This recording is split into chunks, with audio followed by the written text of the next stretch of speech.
Hello, everybody, and welcome to the TripleJump podcast. It's a video game podcast. My name is Ben. And my name is Peter. Peter, how you doing? Alright. Yeah, tired. Tired, yeah. Tired, but we are filming / recording a little later in the morning than usual, but I still feel tired. How unfair is that? That's very unfair. There've been times where we've had to record like half an hour or an hour early and we've been absolutely dead to the world. Yes. But this time we got a little rest. I did. And still tired. Still tired. What a load of cod's wallop, quite frankly. Sorry to wheel out such language at this time of the day, but much. Real cod's wallop. Welcome, everybody. This is a video game podcast. We are sponsored each and every week by a video game relevant company. For some reason, they never stick around for more than 1 week, but this week I have the ad read right here in front of me. Are you ready for it? I'm so ready.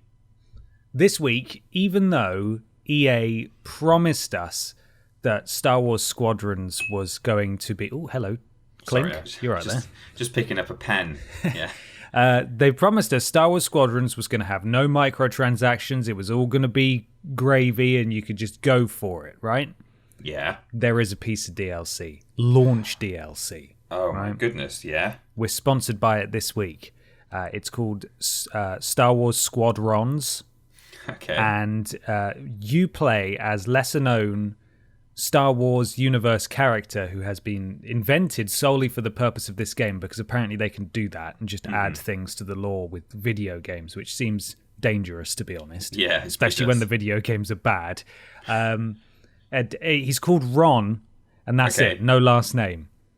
Right, he's just Ron. So this allows you to play as a third faction, because obviously there's the New Galactic Republic. Is that what they're called? The goodies. Yeah. And the baddies obviously are the Empire. Are they still the Empire? Yeah. I'm not sure if they're the sort of Imperial Remnant or the First Order, because I think it's set after Return of the Jedi. So it's between 6 and 7. It's that transition period, yeah. So there's a third faction. It's just called Ron's Squad. Right.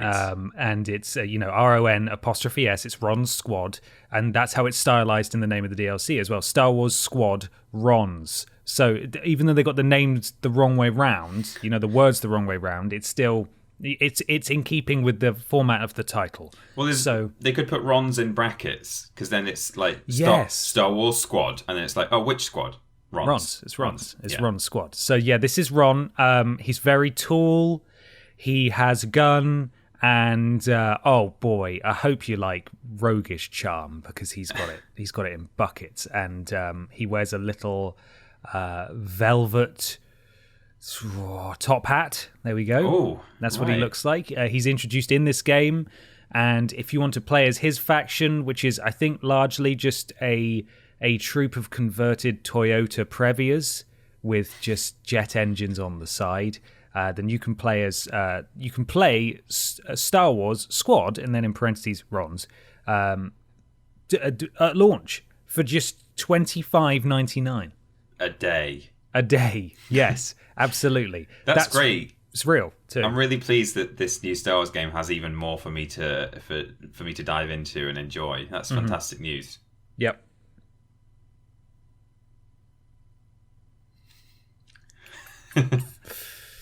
He's blinking first. Is it? I'm really glad that's real. It's not real. It's not real, Peter. Sorry. Squad in parentheses Rons is not real. No, of course, we are sponsored by our wonderful patrons over at patreon.com/Team TripleJump, where for as little as $1 per month. That's 25 cents per show, approximately, depending on the length of the month and how the weekends fall. You can get access to a weekly post that goes up on Tuesdays asking for questions for this show, and we might pick them and stick them in. I've got a question. Oh, yeah. Where are we walking today? We're gonna walk along Toyota Previa, I think, today. Okay. That's a good car, good family car. My family had one of those. Yeah. Spacious. Ron's got loads of them. Spacious, whole fleet. More like spaceship. Am I right? Brilliant. that's great. The car in front is a Toyota, more like the spaceship in front is a Toyota, right? Oh, yeah, That's exactly. equally clever. We're walking along in Toyota Previa today in the video version because we still can't sit in the same room. No, still. I downloaded In fact, more so than normal. We're now no longer. We're legally not allowed to do that. We'll be arrested and the Queen will kill us. I downloaded the NHS Track and Trace app because I got a text from the National Health Service. I'm sure many people listening to this did, saying please download our app, and I did, and I entered the first 3 letters or /numbers of my postcode. And it said, you live in a high-risk area. Yeah. It's a danger zone here because people like to lick each other. That's just a northern thing. I've never understood it personally, but that's real. That's true. So, it's all fun. We can't be in the same room walking along a People Previa, that's it. And, our real sponsors are the patrons. They can ask questions just like Richard Major. Dick Major has asked a question. I've just pre-ordered my first PS5 game. I got Demon's Souls for $64.99, and it would appear that games are going to be £65 to £70. That's quite a lot. But games are massive and can take ages to make, consisting tens of millions of dollars sometimes. Costing. I did think that was why. I did wonder why not put consisting of, but I just went with it. Costing tens of millions of dollars sometimes. My question is this. Would you rather pay £30 to £40 per game, but the game be half the size, or are you happy to pay the £70? For myself, games like Red Dead Redemption 2 were too big, and I would have actually enjoyed it more if it was scaled back. I am all for cheaper games. Yeah, me too. Speaking of Star Wars Squadrons, that's one of those games that seems to sort of buck the trend. It's not like going to be a big old boy, right? It's fairly... I don't want to say limited, but it's less, should we say, feature complete than perhaps a full Battlefront. Yeah, we should probably say, of course, we film or record these podcasts before the weekend that they go out, and so at time of recording, the game isn't out yet. But from what we know, I think what they wanted to do was, like Battlefront, create a multiplayer dogfighting Star Wars game, with the focus on multiplayer, and then they thought we should probably also do a campaign with it. So I think I know there will be a campaign, but I suspect it won't be super long, won't be super in depth. I guess again a bit like Battlefront. I think they could afford to do that because they probably didn't have to absolutely go hard in terms of development with this game. They just had to create a very good flying engine, which I think they've done from scratch. It's not the Battlefront one. And from there, you kind of just add a little bit of padding and then you can ship the thing. So, You've also got Tommy Hanks' Skateboarder remake that recently came out. Spyro, Crash Insane trilogy. They're all sort of that sweet £30 to £35 mark. Yeah. And then that seems to have scaled up for the next gen, as Richard says. So Miles Morales is $51.99 on Amazon, and that's arguably fits into the same category as a Squadrons. Sorry.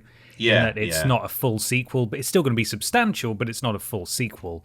And then you look at Demon's Souls, which is seemingly the sole first-party exclusive launch title for PS5, and it's sitting at $64.99. That is expensive, and that's a big jump from the $49.99 standard we are at currently.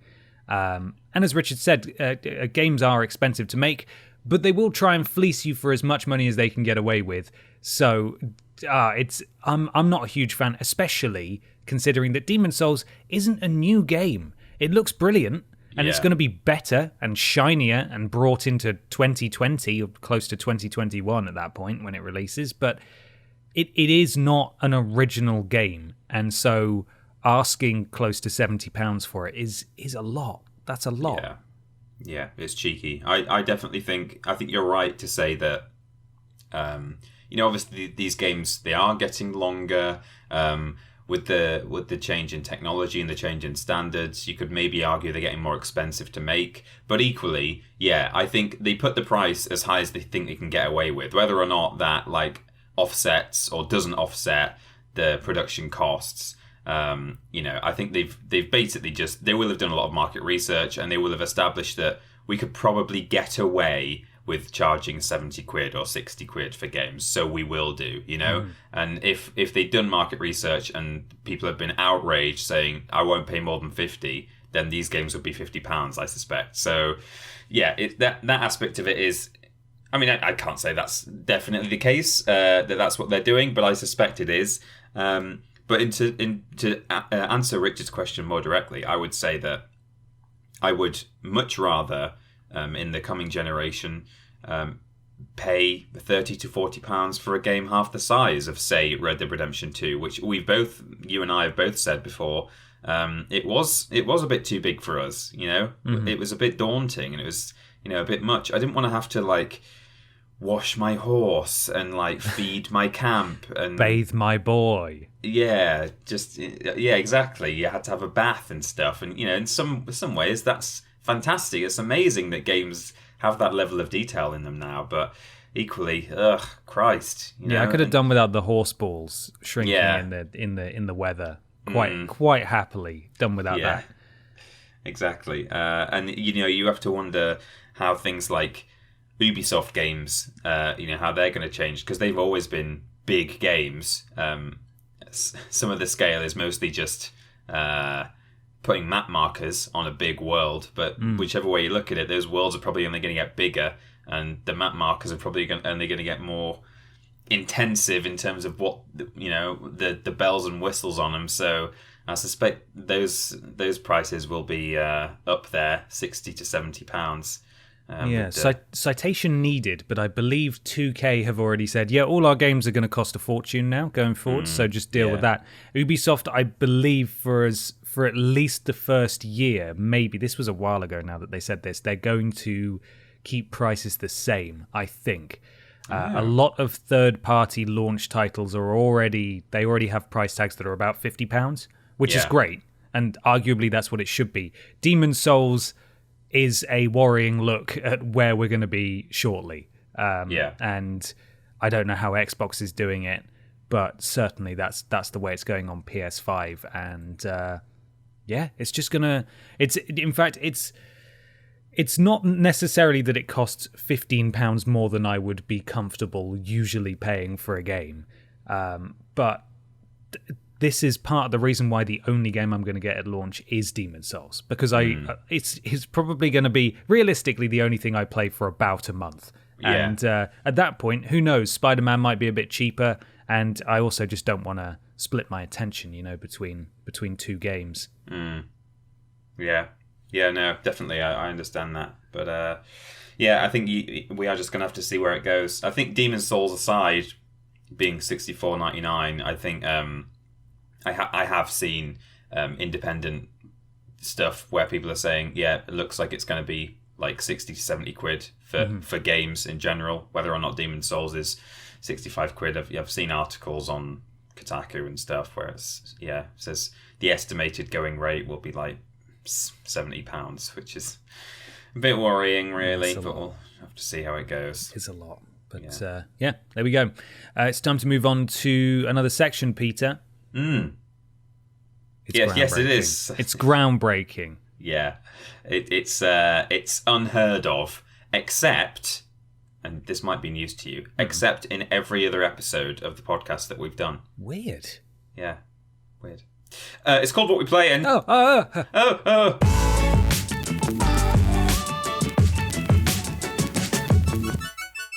It's What We Playin time. Peter, what are you playing? Been playing some games this week. First half of the week, I didn't play a great deal because I've been watching a lot of that there Disney Plus before The Mandalorian comes out at the end of the month. But all I played sort of top end of the week was I streamed Crash 3 and 105%ed it. Oh yeah! Whoa, nice one. That's right. Gold and platinum relics in every level. Got all the gems, did the secret levels, Got the secret ending, which leads directly into Crash 4, which is out at time of publishing of this podcast. I'm probably playing it right now while you're listening. But then, having finished that and having had my fill for now of Tony Hawk's, which I've been playing the past couple of weeks, I thought, what do I play now? And I've had a copy of Horizon for a couple of months now. I got given it for my birthday, the Ultimate Edition or whatever it's called. I'm really sorry to do this to you, Peter, but it's been 6 months since your birthday. Yeah, I know. Not 2. No, I know. I knew as I said it, but yeah, that's lockdown for you. Yeah. So that's been sitting there for a while, and I popped it into the console for the first time, got it installed, and was just about to launch it, and I was like, hang on, Peter, let's not Witcher 3 this, where you play 45 minutes of it and then you're unable to play it for a couple of weeks because Crash 4 and Spyro come out like 5 days later. So I held off, and instead I've just been playing Dreams, because I thought, that's very much pick up and play and then put down and leave when I want to. So yes. I've been playing Dreams for most of the week now. So played all kinds of fun little games. Played more than one where you're a sphere rolling around in an obstacle course, but those are fun every time, I think. Yeah. Unoriginal or not, they're a lot of fun. Any meme levels? I've not seen anything memey yet, but I've been going by stuff that's kind of either recommended by Media Molecule, like that playlist, or things that there was like another playlist that was essentially quote unquote quality games rather than meme ones. Right. Poop posters. Yeah, I've not gone out of my way for the poop posting games just yet, because I wanted to, at least get a couple of hours under my belt of playing, top quality, this is what you can do with Dreams kind of games before I delve into the depths. But I've been watching Dreams videos on YouTube since it came out. Like every so often I'll head onto YouTube, and people do like compilation videos of like cool Dreams games and stuff. So I've seen plenty, but it's my first time this week getting hands on with it at last. But yeah, played all kinds of things. Platformers. There was one where I was like a fox called Robin, he had like a bow and arrow. That was only like 4 minutes long, but it was cute. I tried one it seemed perfect for me by its title. It was called something like Tiny Quest. Okay. And I was like, oh, wow, that's great. And then I went into it, and what it was like a side-scrolling platform game. But the entire world, the entire level was zoomed right out. So it was like a doll's house. And it was zoomed so far out that your character was just really, really small, like, because you could see the entirety of the level. And the very first prompt I got when I started the game was, press L1 if you lose track of me. So I guess it then sort of points a big arrow towards your like tiny, hard to see character. So I was like, okay, I don't want to play a platform game where I can't see my character. Thank you very much.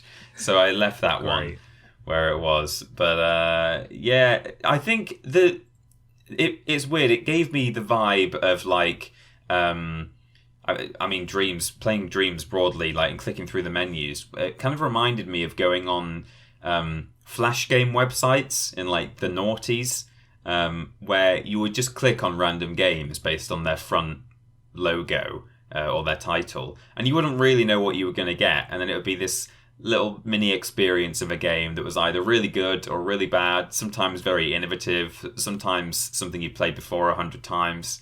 And it kind of brought back that feeling for me that for the first time since I used to go on like Miniclip or whatever, Yeah. So it's nice just to have that seemingly infinite source of mini games and creativity and silliness. So I'm looking forward to playing more. Did you try your hand at creating anything, or are you just an observer for now? Not yet. I want to have a go at it, but just this. I've only had I think 3 sessions with it, sitting down playing it, and I think maybe next week, or well, I guess I'll be playing other games next week, but maybe next time I pick it up, I will try the creator. But I've not even clicked into it just to see what it looks like, so I don't even know. But have you had a go at that at all? Or? No, I haven't even touched it. I've just literally started it up and played sort of the worst levels I could find. Yeah. So, yeah, it's a special game. It's a really good game. Yeah, and I thought the intro was very cute as well. I wasn't sure what to expect when I booted it up for the first time, but the way they introduce you to the world and with the narration and the visuals and stuff, I thought it was sweet. So, they're very good at that. Media Molecule know how to do whimsy very well. They do, with a British voice actor to say something nice. Yeah, it's lovely. Yeah, very good. So what about you, Ben? What are you playing? Well, I've almost exclusively been playing BioShock Infinite. Saw on your Twitter, yeah. Yeah, so I again reached that point where I didn't really want to play anything that I had, or at least there was nothing new for me to play, and I know that there's new stuff coming out this weekend and very soon. But yeah, I just wasn't that fussed by anything, so I thought I'll download BioShock Infinite, having obviously recently played through 1 and 2, and man, I really like BioShock Infinite. Like I like it a lot. I really, really enjoy the world. I think it's so fascinating and really interesting that how everything's tied together, and it's a bit wonky with the whole timeline stuff and dimension hopping. Like I quite enjoy playing through BioShock games and then watching summary videos afterwards, people connecting dots that I might have missed and stuff like that. Right, yeah. And someone went in depth sort of trying to piece together the timeline. And while the timeline does sort of make sense, the dates that things are set don't make sense. It implies that a certain character enlisted and was a war hero by the age of 12 and stuff. And it's like, okay, well, that clearly doesn't make a lot of sense at all. Yeah. And I know that it gets a lot of flack from people for basically just being a shooter. And I totally get that, because there are a lot of shooting sections in that game. But I just find the world and the story so interesting, and I really, really like it. And it's sad that we haven't had a BioShock game in forever, and that Ken Levine ran away and is doing something else now. And I know that there's another one coming from a new studio, but that's going to be bloody ages away. But yeah, I played it in one sitting on Sunday. I just sat down and just played it from start to finish. Oh, really? I didn't know that. It wasn't that long. It's not that long. Like I to be fair, I put it on easy, and I just wanted to go through it again. Yeah. So I didn't die once, which is to be expected, I suppose. But I was, I got like maybe 60% of the voxophone pickups and most of the collectibles as I went. So I was really, smelling the roses, but I fired through that game. And then I ended up with about 60% of the trophies, and then that was it for me. I just thought, right, I can do this, because I've done it before. I've done it on PS3 as well when it came out. Right.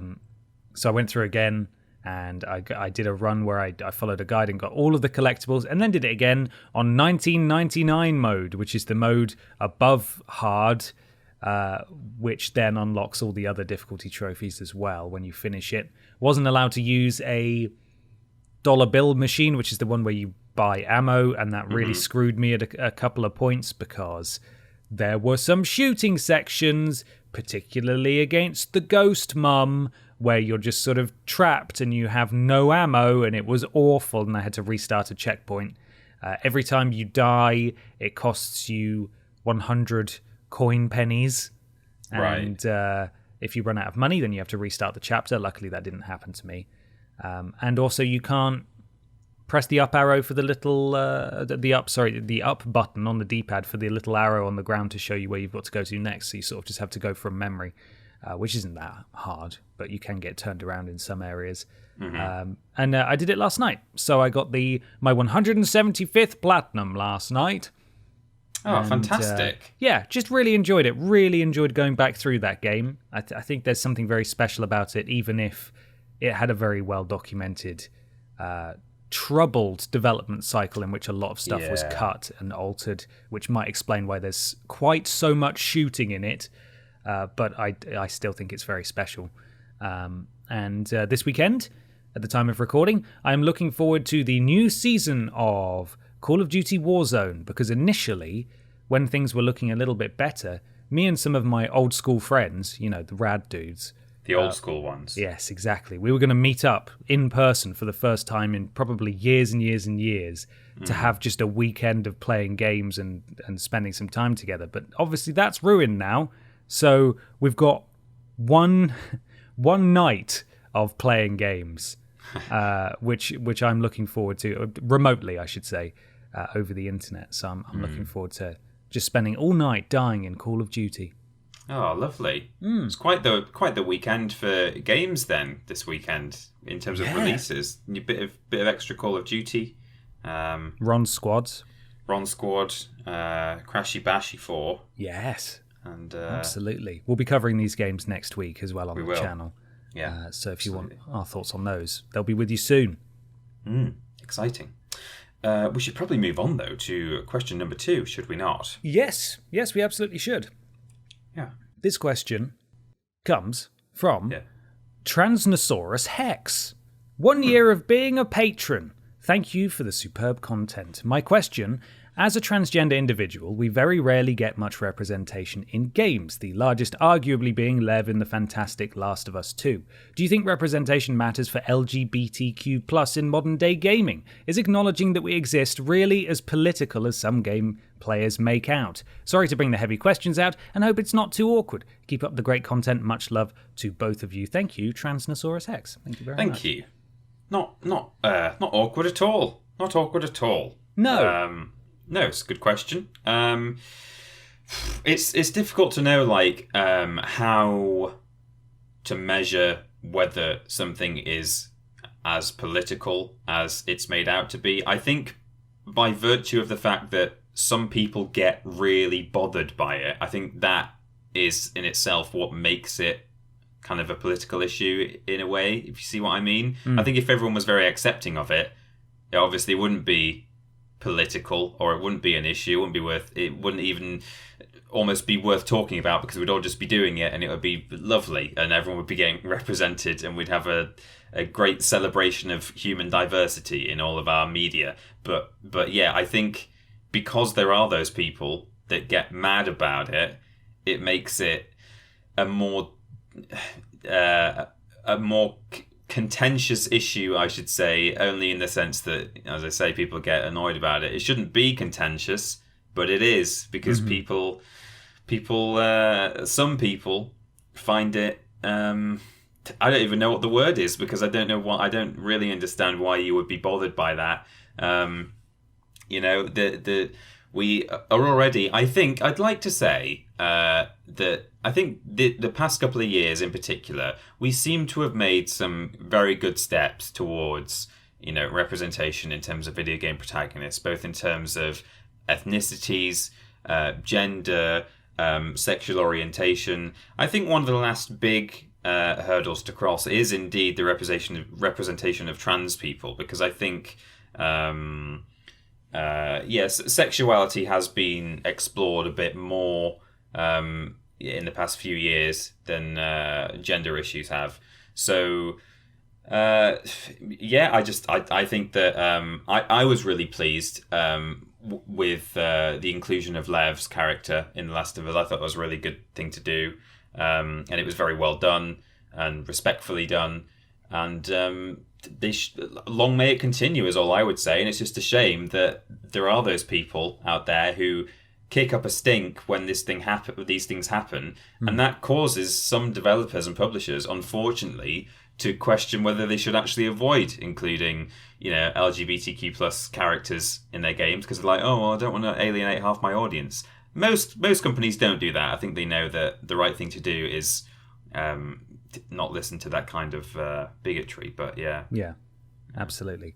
Here's the thing, though, right?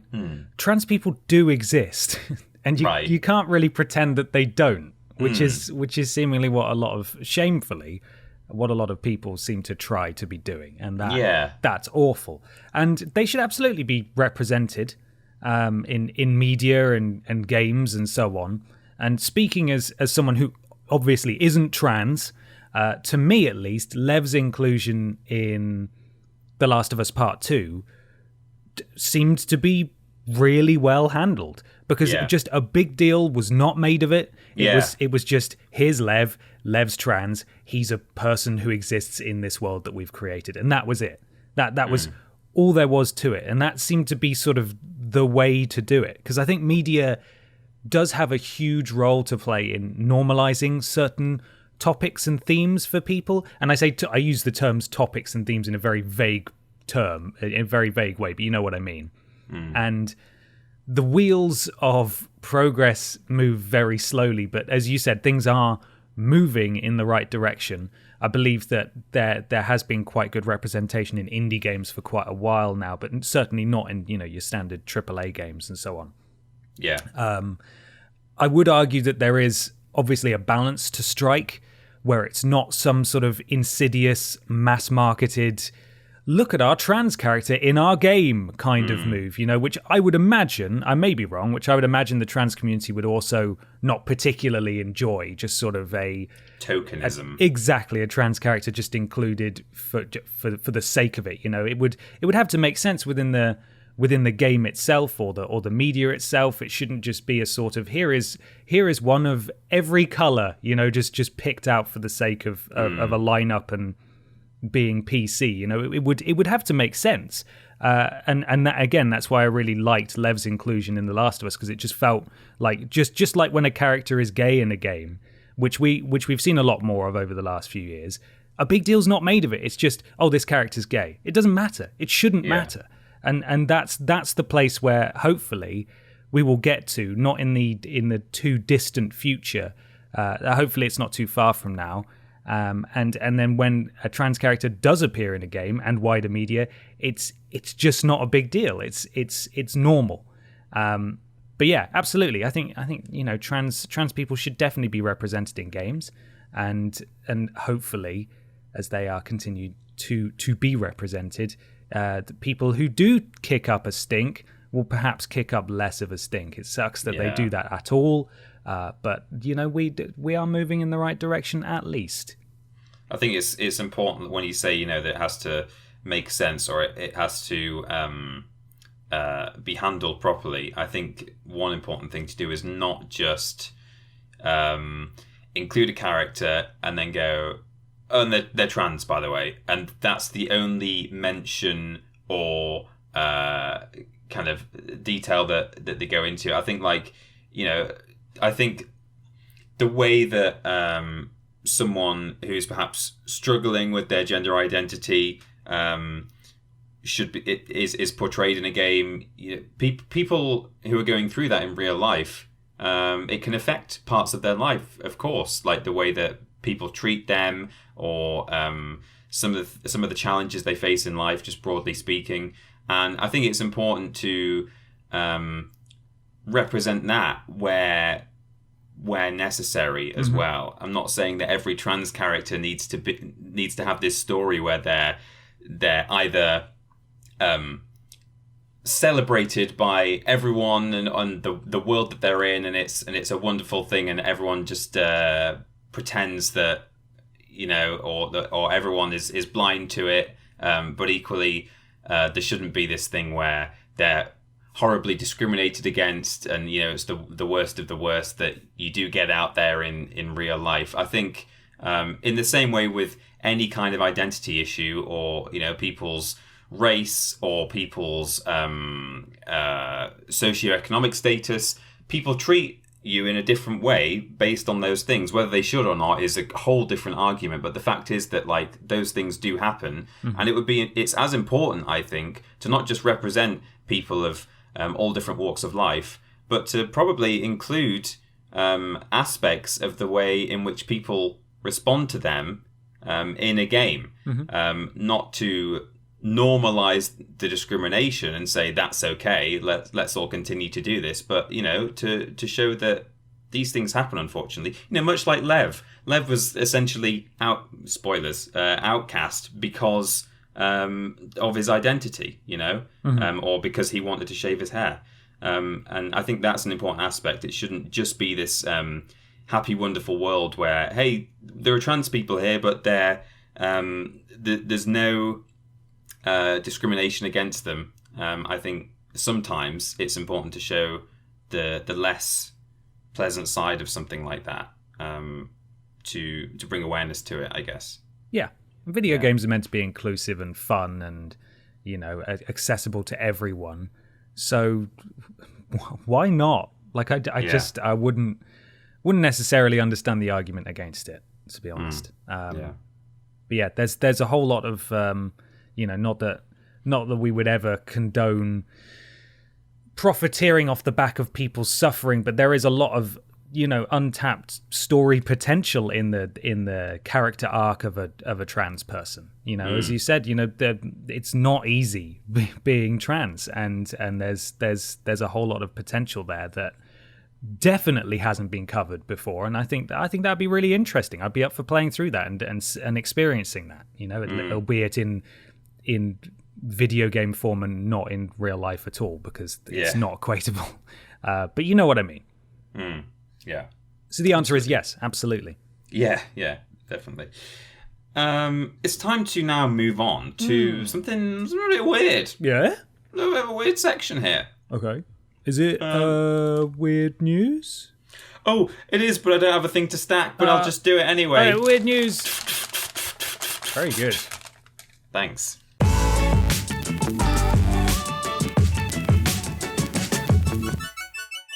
It's weird news time. Welcome to Weird News. Peter, do you have some weird news there?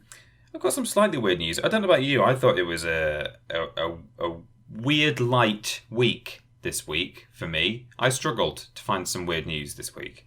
Really? Okay.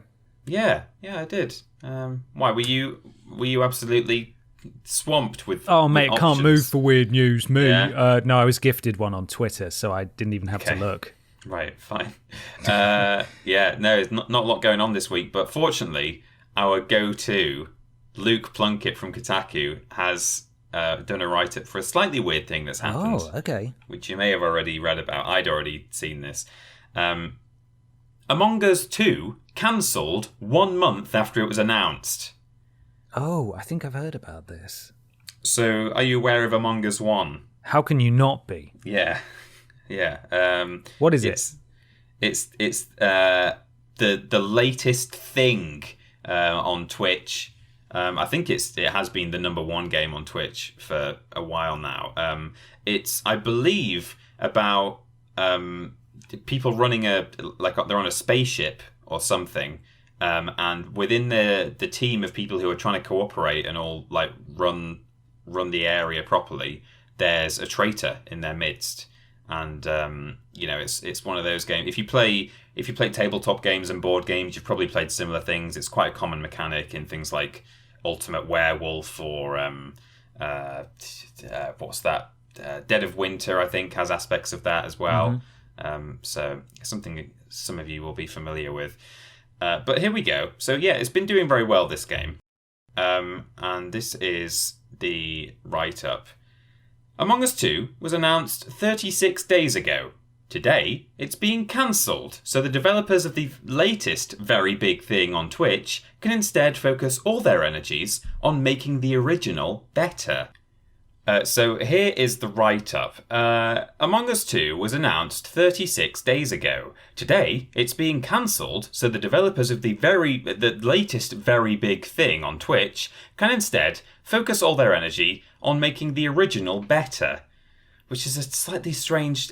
I like how it only took them 36 days to announce a sequel and then go, oh wait, no, our first game's doing very well. We're making loads of money on this one now. Yeah. It's a very quick turnaround. In a blog post on the game's site, Puffballs United, one of the game's co-creators writes that the surge in popularity of the game, even in just the last few weeks, has made leaving the original behind, it was actually first released in 2018, and moving on to a sequel, maybe not the best idea.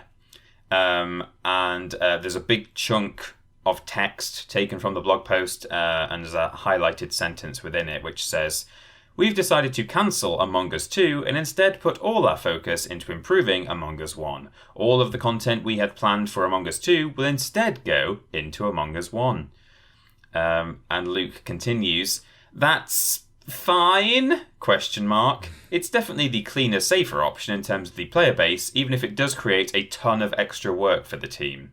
Some of that new content, or at least the first of it that's due to hit, is stuff like a friends system, colorblind support, which would also add more colors to the game, and a new stage."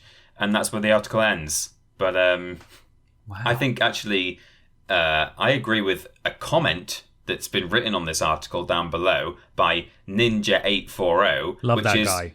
Yeah, love that guy.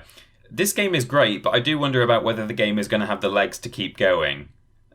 So, it's certainly the latest big thing on Twitch at the moment, but would they be safer prepping for a sequel and maybe getting a new spike of hype when a whole new game comes out, or rather than just sort of bolstering the current experience? It just depends how replayable it is, I guess. Yeah, I'm assuming they're a small team and they can't afford to maintain the original, given its monumental success recently, as well as start developing a sequel. And they've got to choose, and they've obviously chosen to focus their efforts on the original, which I think is a good call. But it's whether or not they should include the perhaps iterations and new content that they were originally planning to do a sequel for to the original. That's questionable. I think they should probably hold on to that stuff because, as our best friend Ninja, what's his face says, 840 Ninja 840, our favorite guy who we know all about. As they say, I don't necessarily think this trend is going to last that long. It was Fortnite 2 months ago. It's still Fall Guys, but it seems to have been eclipsed recently in terms of its memes. And that can, I'm sure they both still have very sizable player bases, but your internet stardom can fade very quickly. And so I think they should have some sort of preparations in place for a full sequel, because a lot of people will buy it, I would imagine. That'll make them a lot of money. What has happened to Fall Guys? It's just, there was such a presence of it all over my Twitter, and now it's not really there anymore already. PlayStation still retweets them, and they still get, in fact, I'm looking at a tweet now, 21,000 likes 17 hours ago. So they still do very well, but considering that they had, I think, hundreds of thousands of likes on tweets a month ago, they're, again, still a huge player base, and people still really enjoying it, and it's nothing to do with how good the game is, but people just, the mass population of online gamers are not the kind of people who stick in one place for too long. They just look for the next thing to move on to, and I think that'll probably happen to this game too. Got to be prepared for the future. It is weird though. 1 month. 1 month. Yeah. And then they were ready to cancel it. Yeah. Cool. So hit me back with some weird news. Weird me out. I will. This comes courtesy of Not That Chris Hardwick on Twitter. Thank you very much. Thank you for sending this my way. This is from Kotaku, and this is from the co-director of Weird News, Ethan Gach. And the headline is, Randy Orton's tattoo artist sues Take-Two for using her designs in WWE games.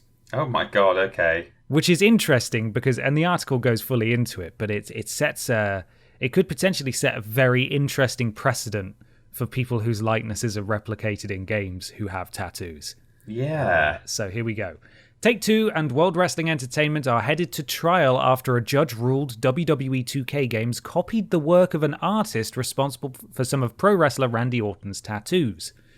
Orton's arms are fully inked from shoulder to hand, an intrinsic part of the 4-time World Heavyweight Championship belt holder's stage appearance. I think he has more world titles than that, but that's fine, Ethan. You may not have known.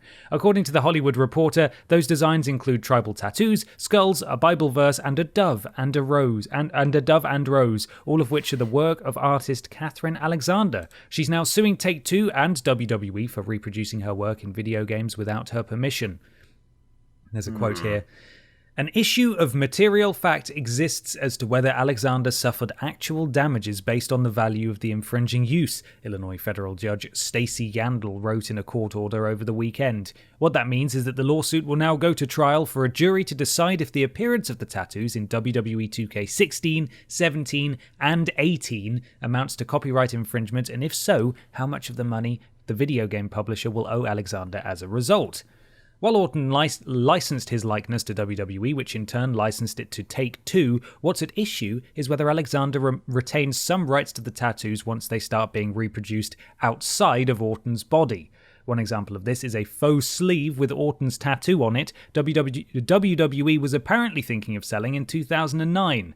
According to her deposition, Alexander approached the organisation about it at the time, and someone in its legal department reportedly laughed in her face before eventually offering her $450, which she declined at the time, while still making clear she hadn't given WWE permission to reproduce her designs. Wow. It's a little bit more here. Take-Two faced a similar lawsuit back in 2016 over LeBron James tattoos in the NBA 2K games. It won that case earlier this year, with the judge deciding that the in-game tattoos were too hard to make out to be considered obvious copies of the originals, and that tattoos were part of James and the other players' likenesses, giving them the rights to license it along with their image to the NBA and Take-Two. That seemed to settle the issue, but the fact that a similar dispute is now headed to a jury trial could lead to a different outcome in the WWE 2K case, or Take-Two could simply use some small portion of the profits from its microtransaction-riddled games to settle out of court. Wow, that's a weird one. I mean, I don't want to immediately... I think I fall quite firmly on one side of this argument, and I don't want to upset any tattoo artists here. Right. But I absolutely agree that people shouldn't use other tattoo artists' artwork for tattoos without paying them or asking permission. People do that, they see things on Twitter or Instagram or the internet, and they'll just take that image to a tattoo parlor and say, hey, can you do this for me? And actually, quite often, well, I don't know about how often it happens, but some tattoo parlors will, if you turn up with an image and they don't know where it's from or who's done it for you, or if you've just got it off the internet, they'll say, hey, that's not, we don't do that in this industry. Like, you're supposed to, credit each other or get someone to do a design for you. Yeah. So in that respect, I don't think art should be reproduced from one tattoo to the next on actual human flesh. But if it's just someone's likeness in a video game and that tattoo is on their arm or wherever, surely it can't not be in there. And I also don't see how the real life artist is really kind of losing out there. I guess maybe they could be, I don't know. But then on the other hand, I've just realised, I guess technically they've designed some art that has gone into a video game. Like, yeah. It's only like if you were a concept artist, you would expect payment for that, or if you were on the art team for a game, you'll be paid. So thinking it from that angle, actually, maybe she did technically design that. She did design that tattoo that is in that game. It's a tricky one. It's a tricky one. I'd argue she's well within her rights regarding the tattoo sleeve they were going to sell. That is sure. Just that's just her design on a sleeve, on a fabric that children can buy. That's not okay. And WWE's response to that is typically WWE. Oh yeah, just laugh at her and offer a disgustingly low amount of money to compensate her. Realm RPGer in the comments, another one that we love that person. We know them well. So here's a question. If I buy artwork from an artist, am I not allowed to display that art? To take pictures of the room with the art in question without the artist's permission? If I am, then why should tattoos be any different? The alternative is that this dude cannot take any photographs of himself without first getting permission. It's complicated. I don't even know where. That would definitely be an argument in favor of 2K, or Take-Two Interactive, I should say, or whatever. Yeah, it's going to be an interesting one. We'll see how this goes, especially considering they'd already made a ruling about it, Yeah, we might find that going forward, like certain sports stars who are hoping that they might be in or who are big names in a sport that is often turned into a video game might find that they get tattoo artists to sign legal papers now saying, by the way, if I'm ever in a FIFA game or an MMA game or whatever, please can we use your tattoo without any extra charge or legal issues. Well, CM Punk has a big Pepsi tattoo on his arm, and that was never in the games. They always just removed it or replaced it with something slightly different. And I think Braun Strowman has a Superman tattoo as well, the Superman logo crest, and I don't think that's usually in there either. So they're all right with actual copyrighted designs from companies, but when it comes to artists, I suppose that's different. I really don't know. It's all very strange. So there we go. I changed my mind. I changed my stance halfway through my own argument when I first responded to that. So it is very, very difficult. Yeah, it's a challenge. Yeah. It's a real challenge. Anyway, let's move on to another question. Let's. So this one comes from Callum Story, who says, the Series X/S storage expansion cards have been priced at £220, almost as much as a Series S. Is it fair for this to be so expensive, given that Seagate have a monopoly on SSD storage for the new consoles? Do you think that the cost of extra storage will put people off switching to all digital consoles? No. Thank you, Callum. No, I don't. I don't think it will. The Series, just to put this into some context, the Series S comes with a 512 gigabyte SSD, and the Series X comes with, it's meant to be a terabyte, but apparently it's 802 gigabytes of usable storage. So, yeah, I mean, the Series S, I think, it's a budget console. Part of the reason it's a budget console is because it doesn't have a lot of the bells and whistles that the Series X does, and it's not going to have as much storage, which obviously kind of sucks when you've got a digital console, and if you can't stream games, you've got to download them, and then you're going to have to cycle between deleting maybe, only having 2 or 3 games on your console at a time, maybe 4 or 5 at a push. But it's like, and I'm sure if you explained that to someone who could only afford or was only really interested in the Series S, that they wouldn't be too thrilled about it. But what choice do they have? This is their only option, and Xbox knows this, Microsoft knows this. It's a bit like, in a very sort of silly video game version, it's like the analogy about buying a decent pair of boots, in that a wealthy person can buy a really expensive pair of boots that'll last them for a long time, but a less wealthy person has to buy cheaper boots, which wear out quickly, and then they have to replace them. And it ends up costing them more money to keep buying cheap boots in the long term, but all they can afford are the cheap boots. Yeah. And that's sort of, if you'll permit me slightly bending the metaphor, that's sort of what's happening here, in that the people who are going to buy a Series S because that's all they can afford, the cost of the expansion storage is irrelevant to them because they just want to get their foot in the door, and this is how they're going to do it. And all Microsoft wants is for them to be in the ecosystem, in the Xbox ecosystem, and that's all that matters to them. They can sell them ridiculously priced proprietary stuff after the fact. And, Sony's just as guilty of doing this with the Vita and the PSP, and that storage got cheaper as time went on, but it was so expensive, those memory cards. RIP. And so, yeah, I think it's just a case of it ultimately, it probably won't matter that much to people. It's not going to, it might matter. It might well matter. That's not what I mean. It probably won't affect people's spending decisions if they've already decided that the S is for them, because there's a good chance that that's financially motivated, and storage just isn't going to be the cost of aftermarket storage isn't going to be an issue for them.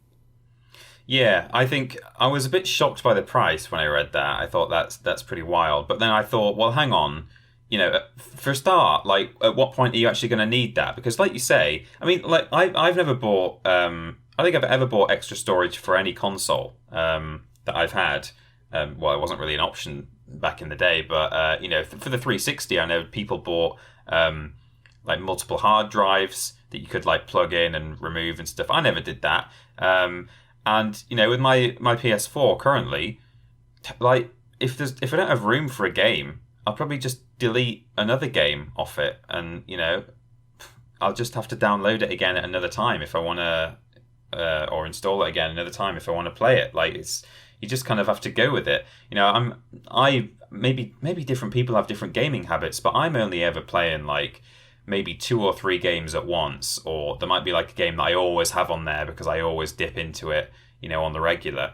But as a general rule, like when I'm playing a new game, I will have finished another game fairly recently. Like when I installed Dreams and Horizon this week, I deleted The Last of Us off my console because I'm not going to be playing that for a while. I probably will eventually go back and give that another run through, but not for a while. So I think a lot of people won't feel the need to buy extra storage, whether they're on the X or the S. So in a sense, it won't be that off-putting. For those who feel like they will want extra storage, I don't know, maybe they've got to look at that price tag and think about it. But generally, I think the people who feel like they're going to want extra storage will be going for an X anyway. So, yeah. It's all, I think it's all very academic, and I think broadly speaking it's not actually going to have as much of an effect as you might think, given that is quite a seemingly high price tag or a lot of money to spend on storage. Yeah, the price is expensive. As Callum says, Seagate has a monopoly on the SSD storage for the new consoles. They seemingly do. I mean, they appear to be the official producer, at least as far as the Series S and X are concerned, with this expansion card stuff. And it is expensive, and things will get cheaper over time. As soon as a comparably fast PS5 hard drive that's larger than a terabyte is available, I will get it, and I will upgrade it to put more on, because I do like having a lot of my games downloaded at once. Right. I do delete some stuff as I go. For example, WWE 2K Battlegrounds is gone. Like I don't need it on there. I'm not going to play it again. And if I do, I'll re-download it.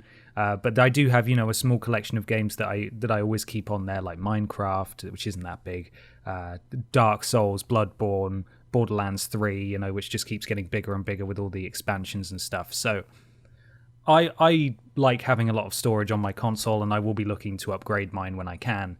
Hopefully It won't be £220, but I suppose the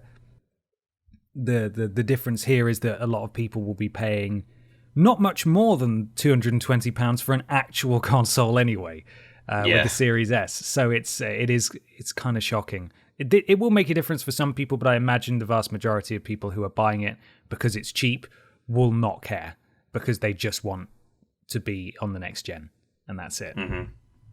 Yeah, it's true. Yeah, absolutely. Right. Well, it's time to move on to a very large chat. Yes, it is. I'm ready this time. Oh, okay. It's time for the big discussion. Oh, big discussion.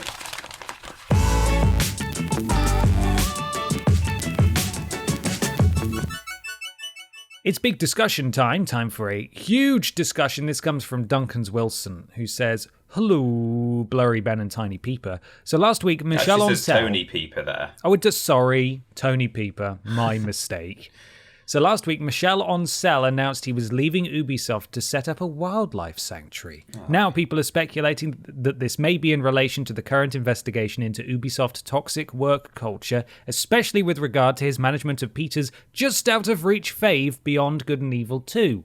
Just wondered what your thoughts are on how you think his departure will affect this project, despite them saying it's still going ahead, and if you have any thoughts on the later news, bearing in mind it's pure conjecture at this point. All the best, and congrats on the landmark 100k subs. Thank you very much, Duncan. Thank you, Duncan.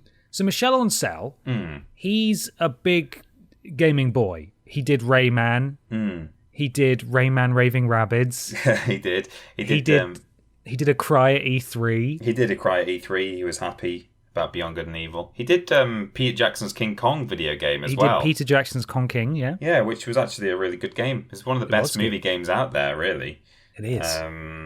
So yeah, he's a big deal, especially sort of within the Ubisoft sphere. And I think I've seen some discussion about this, which we'll get to later on, which pertains or relates to him being a big deal at Ubisoft, which it kind of factors into this story to an extent. But first, I'll just read this this little write-up from gamesindustry.biz, which says, Rayman and Beyond Good and Evil creator Michel Ancel has denied accusations of toxic mismanagement. The claims were first reported by French newspaper Libération over the weekend, highlighting harmful behaviours from Ancel, as well as various issues with the development of Beyond Good and Evil 2. The in-depth article was published alongside an interview with Ancel himself, who recently announced he is leaving the games industry to focus on his other passion, wildlife. Libération began working on its report 10 days prior to Ancel's departure. Around 15 Ubisoft Montpellier employees who worked with the creative director described him as a toxic personality around which the entire studio's grotesque organisation revolved. Oof. The employees also shared a feeling that Ancel was protected by his friendship with Ubisoft CEO Yves Guillemot. Ancel has been under investigation since early August, following Ubisoft's efforts to clear its workplaces from toxicity after the various accusations that have emerged against the publisher since July, it finishes. One thing I think that is worth pointing out that I've seen people read, because I'm obviously following this story quite in depth for obvious reasons. I've seen discussion on social media from people, and on Reddit as well, from people who haven't really informed themselves on the actual nature of this story here, who are just immediately assuming, because of what's going on at Ubisoft this year, that Michel Ancel is involved in sexual harassment at the office. Mm-hmm. There's no report of that so far. I don't think there's any indication that there's like an aspect to it in that sense. It's to do with the management and just the general workplace satisfaction and crunch, and people getting people going off like with exhaustion and stuff like that, and burnout, you know. Mm-hmm. So just for clarification there. But yeah. I mean, disappointing to hear that this is what people are saying about the environment there. I can kind of I can believe it, but as Duncan Wilson says, at the moment there is a lot of conjecture to it still. The article talks about, you know, the testimony of these of these employees at Ubisoft Montpellier, and you know, there's no reason to necessarily doubt what they're saying.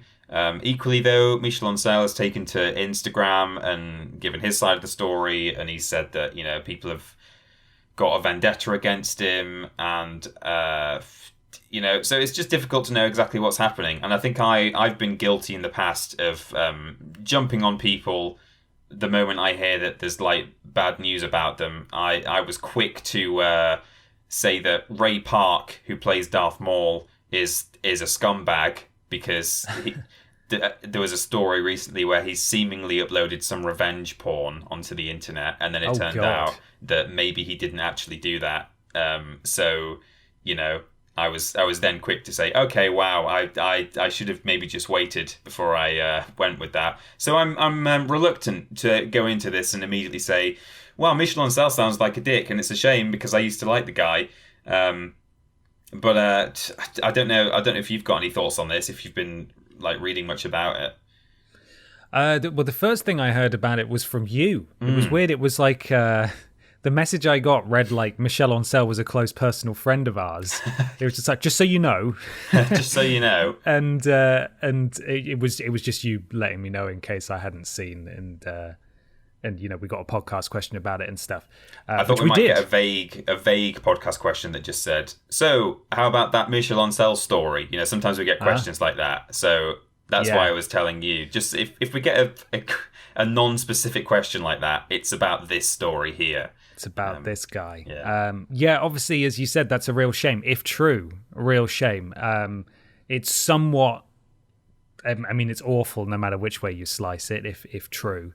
But it is somewhat relieving that he isn't a part of the Ubisoft contingent of you know, sexual allegations. He's just a different kind. He's a different flavor of awful. Which is way better. So yeah, obviously we don't know if this is true. there's a few people coming out and saying it, but like it's hard to know what's real and what isn't without any concrete proof. I'm sure the investigation hopefully will reveal something, especially if he's good buddies with Yves, the CEO of Ubisoft. Who knows?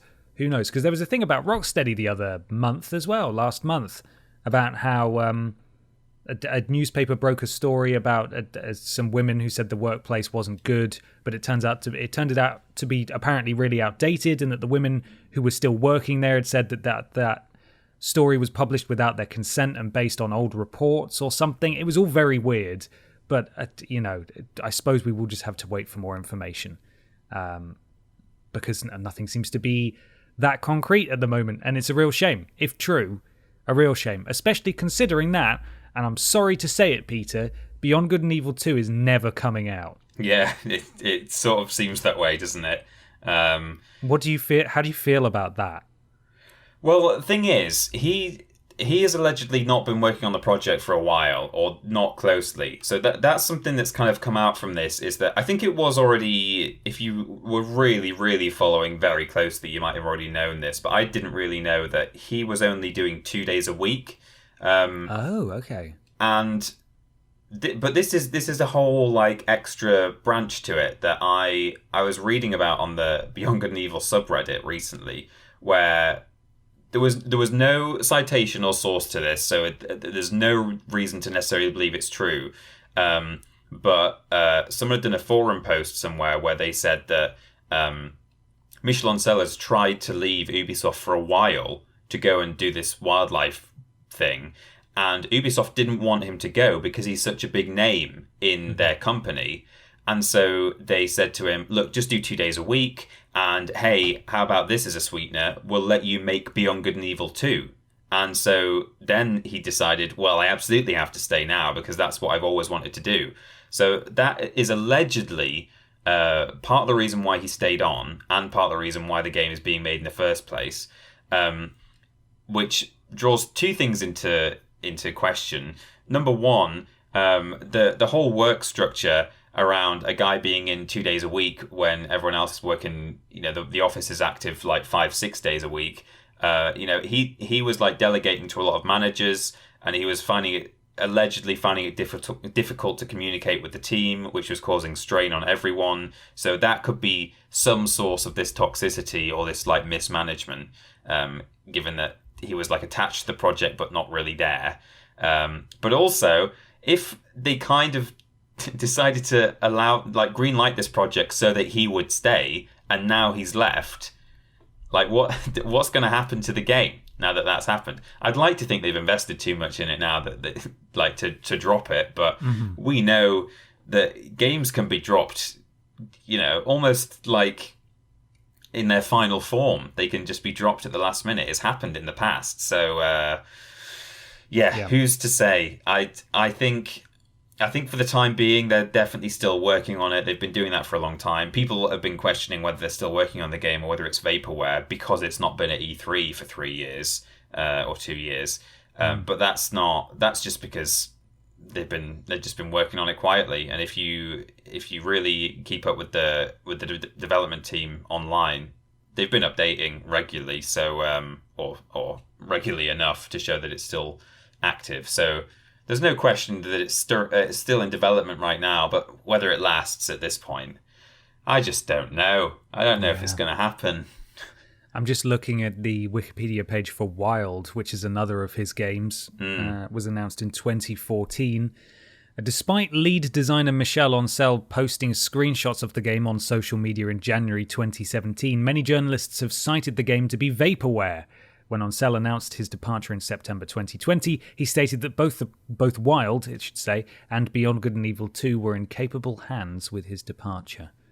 And Wild also randomly had like 2 bits of concept art added to its website earlier this year. Oh wow! So just out of nowhere, very quietly, just like 2 extra photos made it up to the website. So it's unacceptable, to be honest. Like I don't really understand the circumstances around it, obviously. No. But it was announced in 2014 for PS4 We've not seen it forever. This is wild, I'm talking about.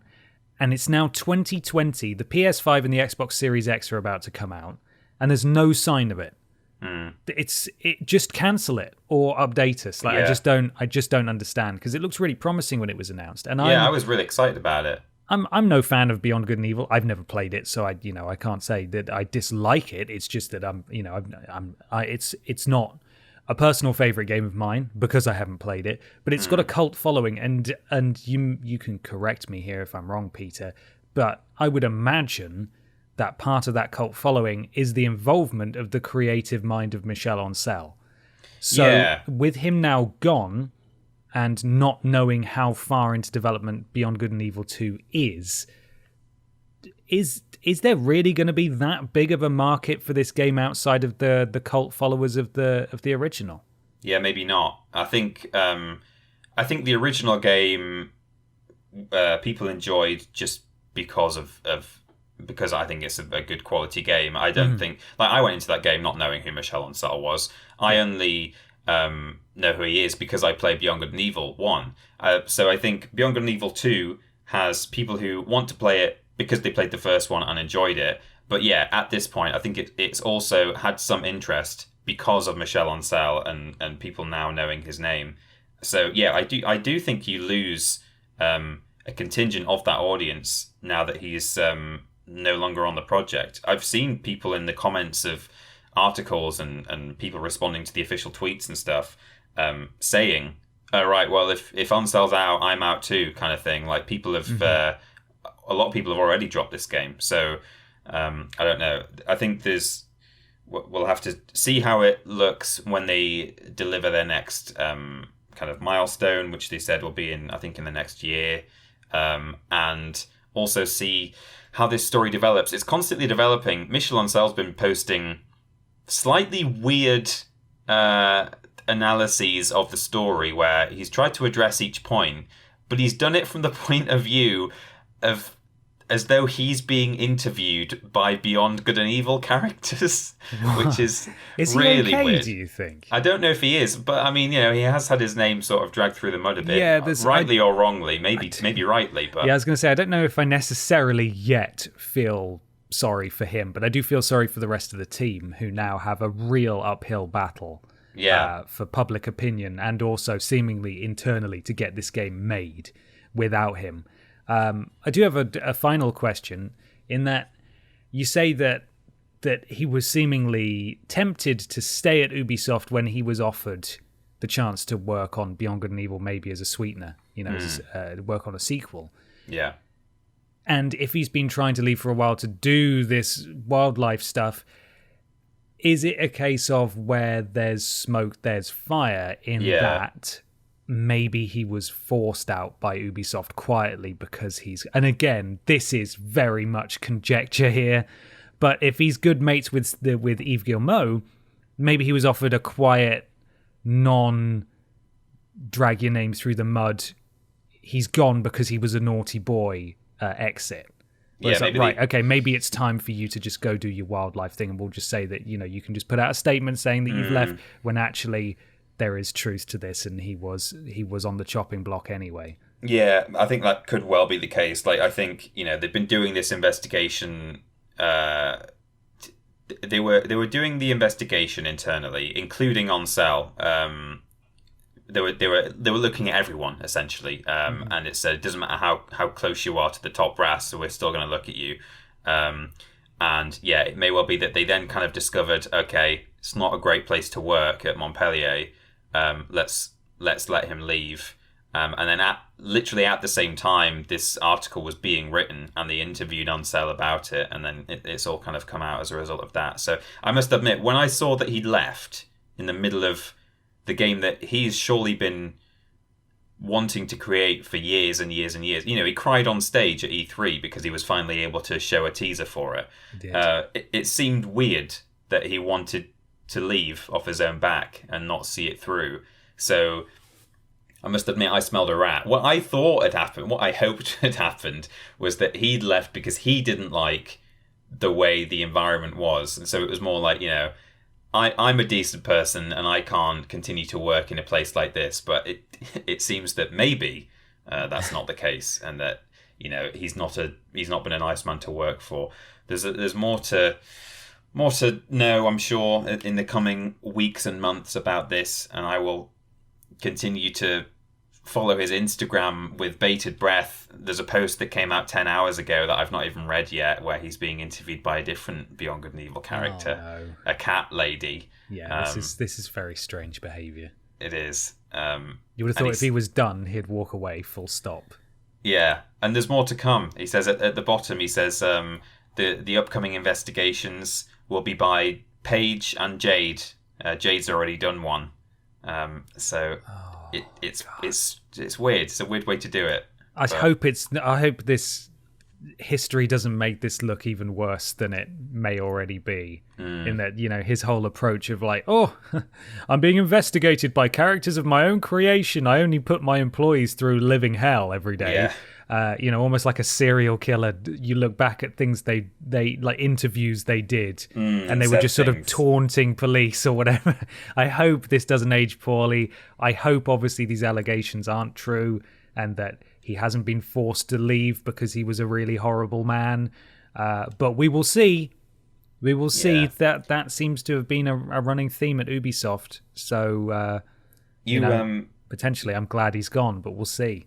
You found a photo of me, didn't you, recently, that you took when the Beyond Good and Evil 2 game was first revealed, and I'm looking really furious / disappointed, because at the time I thought it was like a total reboot, that they'd done like a Prey on it, and they'd used the name and completely thrown away the old game. So I was livid, and then it became apparent it was a prequel. So I was like, oh, okay, now I'm excited for this. And you said that we sort of agreed that I should tweet that photo next time a bad thing happens with this game. Didn't have to wait long, did we? Well, we didn't have to wait long, but then I realised it's probably not appropriate to tweet a silly image of me being mad. Looking sad at a video game. Yeah, maybe not. People have been had a horrible workplace, so I decided not to. Wait until it's cancelled and then you can... Yeah, maybe so. Then you can recreate it, maybe. But there we are. That's everything. A lot talked about this week, a lot of big topics covered. As always, we welcome your feedback. If you'd like to tweet us or get in touch with us, you certainly can do, and you can do that via the following means. We're over on YouTube and Twitch. It's youtube.com and twitch.tv /Team TripleJump. We do videos on YouTube, of course, but we also stream on both of those platforms. And when we do, we're modded by Lord Brotovich, Cecil Prumps, Mads Didactyl, and Trowling Badger. Social media, Twitter.com and Facebook.com /Team TripleJump. The Facebook is looked after by social media man Luke Eldon. We've got a Patreon, patreon.com /Team TripleJump. It allows you to ask questions on this podcast and all kinds of other awards. The Discord is bit.ly /Team TripleJump. Jack and Joe are looking after that. Thank you, Jack and Joe. The audio version of this podcast, if you're watching on YouTube right now, you can get that at play.acast.com /s /TripleJump, and at all good podcast distributors. The website is triplej.mp, that's triplejU.mp, and triplej.mp /shop is where you can look at our merch. There might be some changes coming up in the next month or so regarding that, so stay tuned, but we'll tell you more as and when. And finally, all of our live stream VODs are available at triplej.mp /VODs. You can follow Peter on Instagram and Twitter at @PeterAustin, and myself just on Twitter at @confused_dude. We do lists every Tuesday and Thursday, streams every Monday, Thursday, and Friday. Thursday being the joint stream, Blaze It on YouTube. Monday and Friday being the solo streams on Twitch. Worst Games Ever is fortnightly, Fridays for patrons of a certain tier, Sunday for everyone else. The podcast is every Saturday, and we do shows once every other week, peppered around the Worst Games Ever episodes. Please leave us a review on iTunes or your platform of choice. It helps something to do with Al Gore's rhythms. This week, there is an episode of Worst Games. As I said, that'll be out on Sunday, Friday for patrons. And there's also another playing every launch game video where I suffered through every single one of the Wii launch games. And a lot of them are very, very bad. So please go and watch that. That went out yesterday at the time I released this podcast. We've just got enough time, Peter, to talk about the sponsor for this week, which, of course, is Star Wars Squad, Ron's. It's Ron's Squad, where you can get the £399 DLC, launch DLC for Star Wars Squadrons, and play as Ron and his squads. He's tall, he wears a velvet top hat, he's got loads of roguish charm, and his fleet, which adds an entire third playable faction to the game, is a fleet of pre-loved Toyota Previas with space engines on the side. The combination of the name Ron's Squad and just the sort of sci-fi vibe just reminds me of the Xantiar, Today on Xantiar, whatever it's called, where Deck Laser's symbiote is called Ron Johns. Of course it is. Yeah. Please go and watch that video. That's an Adam Buxton brilliant, weird piece. Yeah. That you can watch on YouTube. Okay. Are we all done? We're done. Wonderful. Thanks for listening, everybody. We'll see you again next week. Bye, everybody. Bye-bye. Bye.